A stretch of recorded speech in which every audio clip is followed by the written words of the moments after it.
ওম নমো ভগবতে বাসুদেবায়। জয় শ্রীকৃষ্ণ। রাধে রাধে। বন্ধুরা, দোল পূর্ণিমার আগে এই বসন্ত ঋতুতে শুক্লপক্ষে যে একাদশী তিথি আসে সেই একাদশীকে বলা হয় আমলকি একাদশী। বসন্ত ঋতুতে এই একাদশী পড়ায় একে রঙ্গভরী একাদশীও বলা হয়। বন্ধুরা, শাস্ত্র অনুসারে এই একাদশী তিথিতে ভগবান শ্রীবিষ্ণুর উদ্দেশ্যে যদি এই বিশেষ ফলটি নিবেদন করতে পারেন তাহলে ব্যক্তির সমস্ত মনোবাঞ্ছা পূরণ হয়। আর এই ফলটি নিশ্চয়ই আপনারা জানেন, কারণ একাদশীর নামের মধ্যেই এই ফলটির উল্লেখ পাওয়া যায়। আর এই ফলটি হলো আমলকি। হ্যাঁ বন্ধুরা, আমাদের অতি পরিচিত এই ফলটি এই আমলকি একাদশীর সবথেকে প্রয়োজনীয় উপকরণ, যা ছাড়া আমলকি একাদশীর ব্রত বা এই একাদশীতে শ্রীবিষ্ণুর পূজা সম্পূর্ণরূপেই অসমাপ্ত থাকে। তাই বন্ধুরা, এই আমলকি একাদশীর দিন এই বিশেষ ফলটি অবশ্যই শ্রীবিষ্ণুর চরণে পারলে নিবেদন করুন। কিভাবে এই আমলকি শ্রীবিষ্ণুর উদ্দেশ্যে নিবেদন করতে হয়, কখনই বা নিবেদন করবেন এবং এই আমলকি একাদশীর মাহাত্ম্য কী, অর্থাৎ কেনই বা এই আমলকি শ্রীবিষ্ণুর চরণে এই দিন নিবেদন করতে হয়, আজ সমস্ত কিছুই এই ভিডিওর মাধ্যমে আপনাদের সামনে ব্যক্ত করব। আশা করি দর্শক বন্ধুরা এই ভিডিওটি আপনাকে সমৃদ্ধ করবে। নমস্কার দর্শক বন্ধুরা, অমৃত কথা এই চ্যানেলে জানাই আপনাদের সুস্বাগতম। ভারতীয় দর্শন, শাস্ত্র এবং বিভিন্ন দেবদেবীর পূজা অর্চনা পদ্ধতি এই চ্যানেলের মূল আলোচনার বিষয়বস্তু। বন্ধুরা, বিষ্ণু পুরাণ অনুসারে ভগবান শ্রীবিষ্ণুর নাভি মূল থেকে জন্ম হয়েছিল প্রজাপতি ব্রহ্মার। বিষ্ণুকে জানার জন্য ঘোর তপস্যা করেছিলেন ব্রহ্মা। তার তপস্যায় সন্তুষ্ট হয়ে শ্রীবিষ্ণু প্রকট হন। নারায়ণকে দেখে ব্রহ্মার চোখ থেকে তখন আনন্দাশ্রু ঝরে পড়ে। ব্রহ্মা তার চোখের জল সামনে রাখতে পারেনি। নারায়ণের পায়ে তার চোখের জল পড়েছিল। আর সেখান থেকেই তৈরি হয় এই গোল সবুজ ফল, যাকে আমরা আমলকি নামে জানি। নারায়ণ তখন বলেছিলেন, আজ থেকে এই ফল আর এই গাছ আমার খুব প্রিয় হবে। ভক্তি ভরে আজকের দিনে যদি কেউ আমাকে আমলকি নিবেদন করে বা আমলকি গাছকে পুজোর মধ্য দিয়ে আমার আরাধনা করে, তাহলে তার সমস্ত পাপ বিনষ্ট হবে এবং জীবনে আসবে শুভ যোগ। বন্ধুরা, এই কারণেই এই আমলকি একাদশীর দিন শ্রীবিষ্ণুর উদ্দেশ্যে আমলকি নিবেদন করতে বলা হয় এবং আমলকি গাছের তলায় শ্রীবিষ্ণুর পূজা করার কথা বলা হয়। বৈজ্ঞানিক দিক থেকেও এর যথেষ্ট গুরুত্ব রয়েছে। এই সময় ঋতু পরিবর্তনের সময়, অর্থাৎ বসন্ত ঋতু। এই সময়কালে আমাদের রোগ ভোগের প্রকোপ বৃদ্ধি পায়।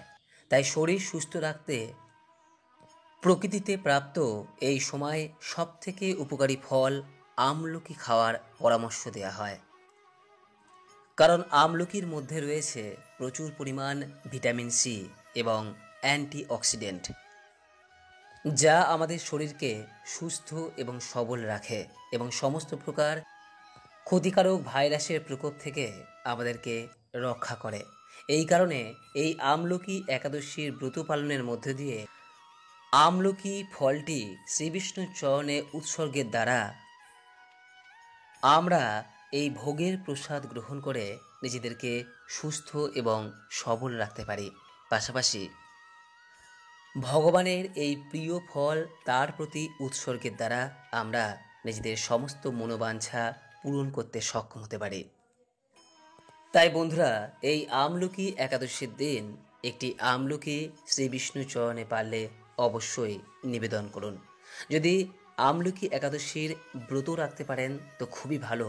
যদি কোনো কারণে ব্রত নাও রাখতে পারেন তাহলে অন্তত এই আমলকি একাদশীর দিন সাত্ত্বিক আহার গ্রহণ করে আপনি একটি আমলকি শ্রী বিষ্ণুর চরণে নিবেদন করতে পারেন এবং অবশ্যই এই দিন ব্রত করুন বা নাই করুন, এই আমলকি নামক ফলটি সামান্য হলেও নিজে গ্রহণ করুন।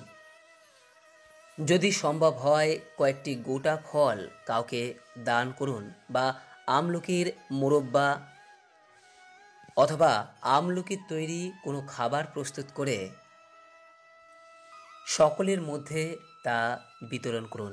দেখবেন এতে ভগবান শ্রীবিষ্ণু অত্যন্ত প্রসন্ন হবেন। বন্ধুরা, এই প্রসঙ্গে আপনাদের জানায় যে এই বছর 1430 বঙ্গাব্দ 2024 সালে এই আমলকি একাদশী ব্রত শুরু হতে চলেছে আজ রাত্রি 3:07 থেকে, যা থাকছে পরের দিন বুধবার শেষ রাত্রি 4:15 পর্যন্ত।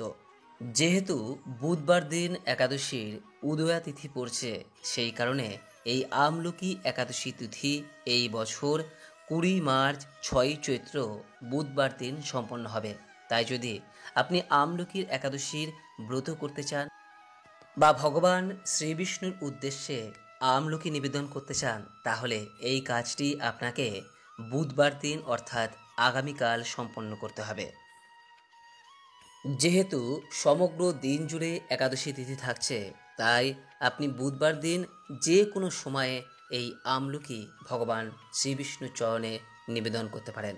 তবে সব থেকে ভালো হয় যদি আপনি বুধবার দিন অমৃত যোগের সময় বা মাহেন্দ্র যোগের সন্ধিক্ষণে এই আমলকি শ্রীবিষ্ণুর চরণে নিবেদন করতে পারেন। আর এই সময়কাল থাকছে বুধবার সকাল 7:12 থেকে সকাল 9:32 পর্যন্ত, সকাল 11:12 থেকে দুপুর 3:22 পর্যন্ত, সন্ধ্যা 5:01 থেকে রাত্রি 6:27 পর্যন্ত, রাত্রি 8:55 থেকে মধ্যরাত্রি 1:32 পর্যন্ত সময়কাল। যদি আপনি একাদশীর ব্রত বা উপবাস রেখে থাকেন, তাহলে এই একাদশীর পারণ ক্রিয়া সম্পন্ন করা প্রয়োজন পরের দিন 7ই চৈত্র বৃহস্পতিবার সকাল 10:38 পূর্বে। বন্ধুরা, একাদশীর দিন খুব সকালে অর্থাৎ ব্রহ্ম মুহূর্তে ঘুম থেকে উঠে স্নান সেরে সবার প্রথমে যে স্থানে শ্রীবিষ্ণুর পূজা করবেন সেই স্থানটি পরিষ্কার করে নিন। তারপর শ্রীবিষ্ণুর পূজা করুন। একটি গোটা আমলকি এবং একটি ঘিয়ের প্রদীপ শ্রীবিষ্ণুর চরণে নিবেদন করুন। এরপর বাড়ির আশেপাশে যদি কোথাও আমলকি গাছ থাকে, সেখানে শ্রীবিষ্ণুর একটি ছবি অবশ্যই এই দিন বসানো প্রয়োজন এবং সেই স্থানেও শ্রীবিষ্ণুর পুজো করা প্রয়োজন। আমলকি গাছের তলায় হলুদ কাপড় বিছিয়ে নারায়ণের ছবি রাখতে হয়। এরপর ধূপ, ফুল, চন্দন এবং নৈবেদ্য সাজিয়ে, যার মধ্যে অবশ্যই আমলকি থাকবে, এই সমস্ত কিছু দিয়ে পূজা করতে হয়। পূজা শেষ হলে গাছতলায় একটি ঘিয়ের প্রদীপ জ্বালিয়ে আসতে হয়। এই দিন একাদশীর ব্রত বা উপবাস রাখতে পারেন তো খুবই ভালো। যদি তা সম্ভব না হয়, তাহলে সেক্ষেত্রে অবশ্যই নিরামিষ সাত্ত্বিক আহার গ্রহণ করুন এবং তারপর দ্বাদশীর দিন স্নান সেরে পারণ ক্রিয়া সম্পন্ন করে দুস্থ মানুষ বা পুরোহিতকে কিছু দান করতে হয়। এইভাবেই প্রথা মেনে পালন করা হয় আমলকি একাদশী। আর হ্যাঁ, সবশেষে যে বিষয়ের কথা বলবো তা হলো, এই আমলকি একাদশীর দিন আপনি ব্রত পালন করুন বা নাই পালন করুন, এই আমলকি একাদশীর দিন যদি আমলকি একাদশীর ব্রত কথাটি শ্রবণ করে শ্রীবিষ্ণুর চরণে একটি আমলকিও নিবেদন করতে পারেন, তাতেও এই ব্রতের পূর্ণ ফল অনেকাংশে লাভ করা যায়। তাই অবশ্যই আমলকি একাদশীর ব্রত কথাটি একবার হলেও শ্রবণ করুন। আশা করি দর্শক বন্ধুরা এই ভিডিওটি আপনাকে সমৃদ্ধ করেছে। ভালো লাগলে লাইক করবেন, শেয়ার করবেন। এরপরও যদি এই সংক্রান্ত কোনোরূপ কোনো প্রশ্ন বা মতামত থাকে, নিচের কমেন্ট বক্সে অবশ্যই জানাবেন। সকলেই ভালো থাকুন, সুস্থ থাকুন এই কামনা করে আজকের মতো ভিডিওটি এখানেই শেষ করলাম। নমস্কার, ধন্যবাদ। ঈশ্বর আপনার মঙ্গল করুক। জয় শ্রীকৃষ্ণ।